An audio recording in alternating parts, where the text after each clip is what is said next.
semuanya, kembali lagi bersama saya di meja konsultasi Project D. Di hari yang cerah ini, biarkan saya memberikan edukasi yang cukup penting, khususnya sih bagi para pria-pria yang suka berganti-ganti pasangan. Intinya membahas mengenai penyakit akibat kontak seksual lah ya. Ya, hari ini kita mau ngomongin mengenai penyakit yang kita sebut gonore, kencing nanah. Gonore itu apa sih sebenarnya? Sebenarnya ini merupakan suatu penyakit yang disebabkan karena adanya infeksi di saluran kencing, teman-teman. Dan bakteri penyebabnya itu jelas, yaitu gonore ini. Sebenarnya banyak penyebabnya. Tapi kalau gonore ini spesifik, teman-teman. Apakah kalian ada yang pernah mengalami kencing yang bernanah? Percayalah, keluar nanah dari saluran kencing merupakan salah satu tanda yang paling sering terjadi apabila seseorang terinfeksi oleh kuman gonore ini. Merupakan suatu gejala yang khas banget, teman-teman, si kencing nanah ini. Dan sekali lagi saya perjelas bahwa ini merupakan suatu penyakit menular seksual. Bakalan sedikit repot ya kalau sampai mengenai seseorang yang sudah berkeluarga. Infeksi gonore pada perempuan umumnya tidak menimbulkan gejala sama sekali.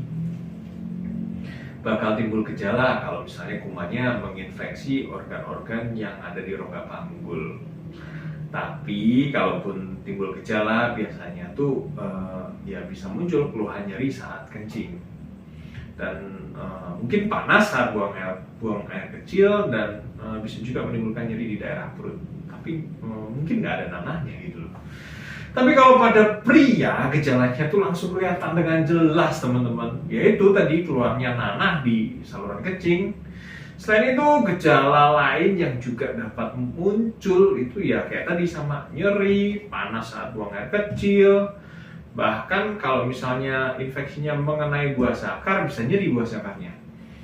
Kalau misalnya ada infeksi di buah zakar itu, waduh, nyut-nyutan banget sih. Saran saya sih sebaiknya apabila kalian terkena gonore dan sudah menikah, ada baiknya pasangan Anda juga diajak untuk berobat. Karena kalau nggak diobatin bakalan makin rumit, teman-teman. Ditambah lagi kalau sampai istri dari pasangan ini hamil. Karena mungkin saja ibunya udah terinfeksi sama kuman ini tapi nggak menunjukkan gejala-gejala. Masalahnya nanti bakal timbul kalau misalnya ibunya hamil. Dan selama proses kehamilan ini akan terganggu banget. Duh, repot banget lah. Mending diobatin. Nah, apakah gonore ini berbahaya? Ya, tergantung sudah seberapa parah kondisinya ya. Karena yang namanya saluran kencing kan sempit ya. Ya segitu-segitu aja ukurannya. Kalau di situ terjadi infeksi, berulang, infeksi lagi, lama-lama salurannya itu bisa rusak. Dan bisa timbul jaringan cacat namanya. Ya kalau misalnya sudah kayak gini, kalian nggak bisa kencing, coy. Ya kayak gini sih kita sebut dalam bahasa medis stenosis uretra. Selain itu, kalau nggak ditangani dengan baik, infeksi akibat kuman ini bisa menyebar kemana-mana, teman-teman.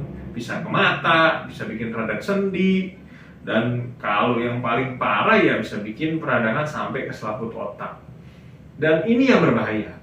Tapi umumnya begitu timbul gejala sih, biasanya pasien ini udah langsung berobat ya. Karena kan kena di area kelamin kan. Pasti ya ada rasa khawatir. Dan kepeduliannya juga pasti lebih tinggi lah kalau kena area ini. Jadi biasanya nggak sampai nimbulin komplikasi yang macam-macam sih. Nah ini nih yang paling penting nih, teman-teman. Sebenarnya penyakit ini bisa dicegah loh. Sangat bisa sekali dicegah. Yang jelas nih ya, teman-teman sebaiknya tidak berhubungan seksual dengan seseorang yang sudah terinfeksi oleh kuman ini. Makanya sebenarnya nggak dianjurin sih kita berkontak ganti pasangan. Secara agama saja hal ini nggak diizinkan. Begitu juga secara medis, teman-teman. Hal ini menjadi faktor resiko terjadinya penularan infeksi kuman ini. Nggak cuma sakit ini sih, banyak sakit lain yang ditularkan lewat hubungan seksual.